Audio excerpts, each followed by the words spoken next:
Well, that's a tune called The President by James Scott Skinner, and it's probably his most demanding piece to play, I would say. I would probably consider so. Not something you hear very often because it is pretty tricky. Is it Scottish? Is it a classical piece? It's a bit of both. It's certainly in the fiddle repertoire, but because of its nature, it doesn't get played very much. That was actually just half of it. It's quite a long thing. And I'm not overly fond of it, but it's impressive bit of music. But there's bits I missed. I mean, there's stuff like left hand pizzicato, double stopping,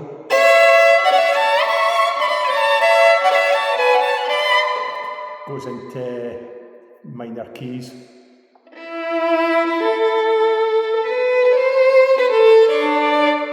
kind of that sort of thing. And then resolves, and then that kind of stuff. So it's quite demanding, so you can see why it's not often played. Skinner was very technically advanced, certainly for the period that he was alive in, and that's because he got proper formal classical training, as well as being taught how to play his spades and reels and that sort of stuff by Peter Milne, his main tutor and mentor, because he joined this juvenile orchestra called Dr. Mark's Little Men. He was taken under the wing of a man called Charles Rougier, a French violinist with the Halle Orchestra, who was a graduate of the Paris Conservatoire. So he really taught him how to really play. And so Skinner's music reflects this kind of advanced training in a lot of ways, but it doesn't mean that his traditional tunes are not traditional nor good or too classical. That's not the case. It's just they're a bit different, but certainly he wrote some tricky stuff. So a tune that would be the same kind of bracket as a hornpipe, called The Mathematician. You hear this played, I knew it again, different instruments. I've heard it played on the guitar. I've even heard it played on the double bass, which ducks a bit of D in because it loops about a fair bit. So anyway, let's see how we go with that.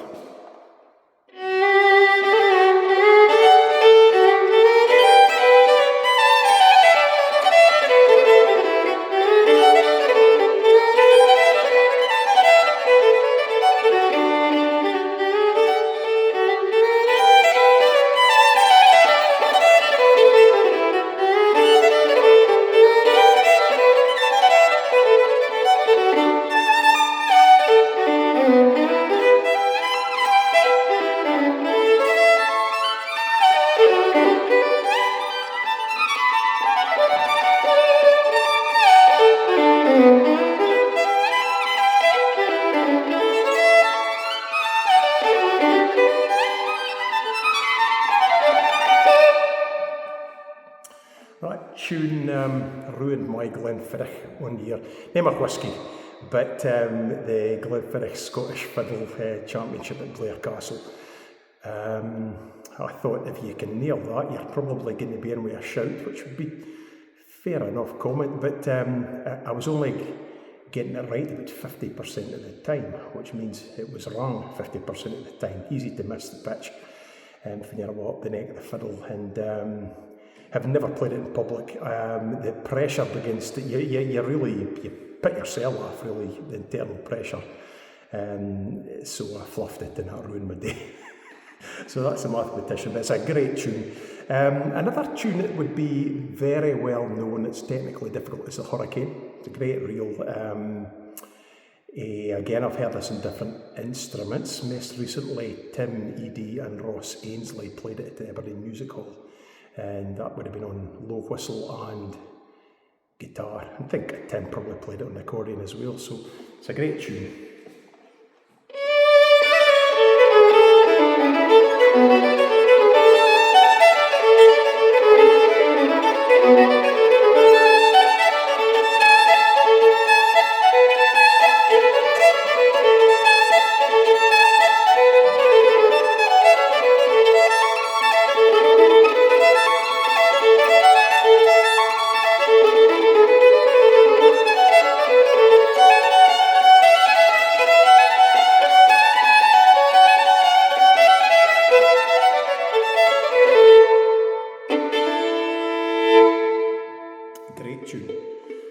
fantastic bit of music.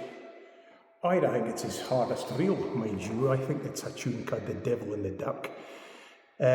Starts in, it's in D, I think. Down here.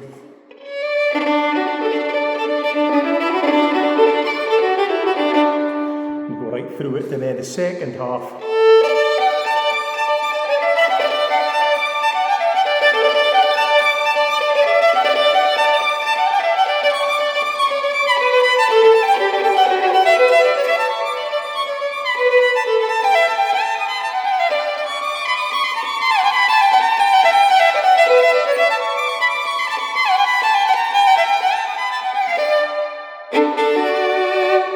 Great tune, didn't I hear it very often now and again. Some of his tunes Skinner wrote, it's not so much the technicality as far they are, like you're flying up and down the neck. It's actually the phrasing and dynamics and that sort of thing that make him difficult to play. So I'm thinking in terms of someone like the Shirkins the Pioki, which is a slow strathspey, which he actually wrote with Peter Milne, and the two of them, apparently they were a bit hard up. They were in the pub and they could only afford to buy one dram between the two of them, so the Shirkins, whatever they could shark out of their pioke or their pocket or pouch, enough for one dram. So it's a slow strathspey, it's kind of heavier, but what's tricky about this is getting the phrasing, the tempo. You find that the spacing between some of the notes is quite important for the feeling. So it goes like this.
Which uses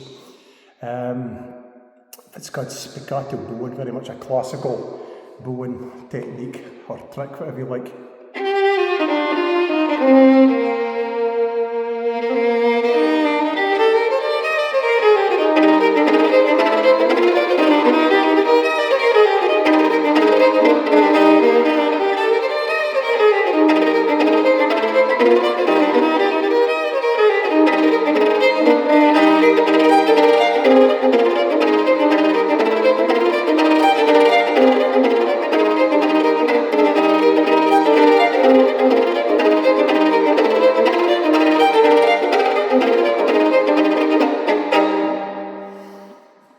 Takes a wee bit of practice, that, and sometimes still not very good.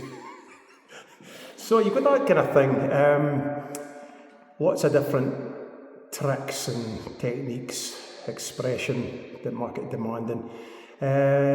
Tunes like Slow Airs, he wrote a lot of really bonny, sweet things like the Cradle Song and Mrs. Jameson's favourite was Charles Grant, but the music of Spey, Fleur of the Quern, that sort of thing. Hector a Hero, well kent, lovely melodies, but he wrote stuff that was much heavier as well. He's quite well kent for that. So tunes like Ossian or 5E Castle will do that. And so it's the intensity of the tone you need to bring it out to this to really get the dark colours.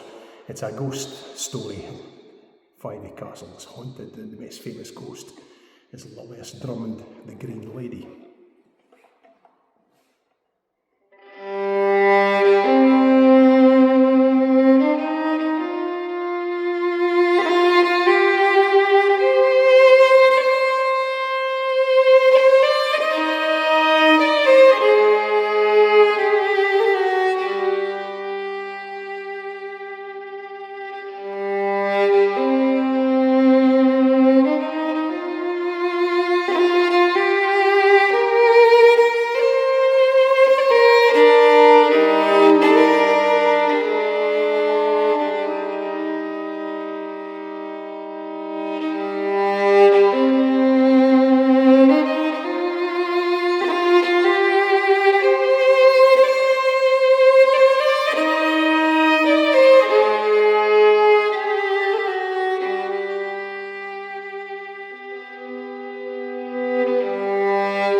that's it's in the sort of same sort of region as things like the Valley of Silence or Ocean, Valley of Silence.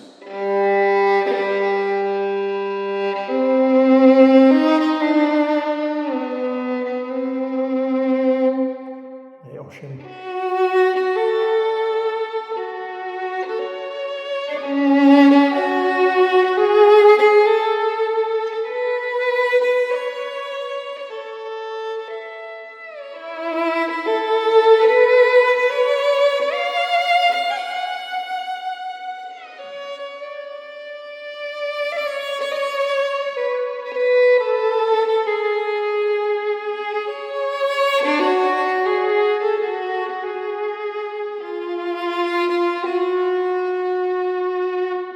Lovely tune. I suppose the same sort of vein, Back the Hills is a bit like that in mood, but it's a slow air even. I suppose it is, but it's got variations, which I suppose is like Pibroch, theme and variations get variously more difficult, but it's definitely got a classical feel. I would play that for you, Back to the Hills.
There you go. So that's a few fairly sturdy Skinner tunes in his more heavy technical style, more virtuoso end of things.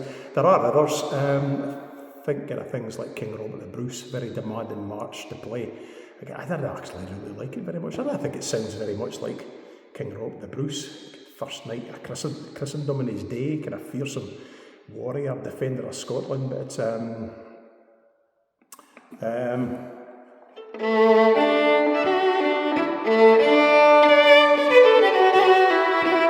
that doesn't really do it. Sir William Wallace is a bit more like it.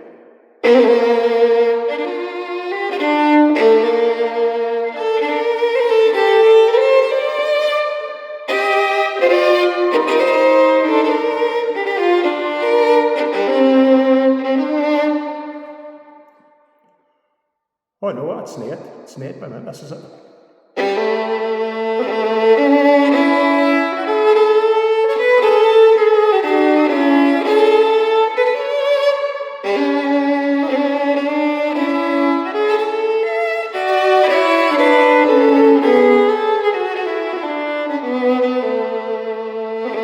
So, I mean, stuff like that just tells stories, really great bits of music. I think I'm going to finish with Tulloch Gorham, which he didn't write the theme for. It was an ancient tune, really, a very old tune when he would have learnt it. Neil Gow was famous for playing it, as was Skinner. Would have been there at the beginning of the kind of development of the Strathspey as something distinct for the Strathspey reel. So it's an old style of music, but Skinner being Skinner, And not uncommonly, he put variations to this. I suppose he thought he was improving it. Did he? Well, made it more difficult, certainly. So I'll finish up with Tullochgorum. And according to the fermer at Tullochgorum, which is a fermer between Aviemore and Granton and Spey, that sits just above the banks of the River Ness and looks right clean across the Cairngorm and the Cairngorms, that beautiful range of mountains. So it's a fantastic spot. May well take its name for a fairy mound that's in the grounds of the ferm. Anyway, great tune. The fermer, he maintains that Skinner wrote his variations at Tullochgorum, and I would hate to say it's too good a story not to be true, so we'll just say he wrote them there.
So just near the end, I actually nearly went into a bit. It was a bit earlier. I had to stop myself and think, but we got there anyway. There's other really demanding Skinner tunes you could play. Stuff like Professor Blackie would be one, for instance, La Messe, and there's heaps, quite a few, especially variations for things like the Bluebells of Polka that he did. So yeah, well worth a look. Plenty of demanding stuff to get your fingers going. So. Anyway, there's some demanded tunes by the Strathspey King, James Scott Skinner.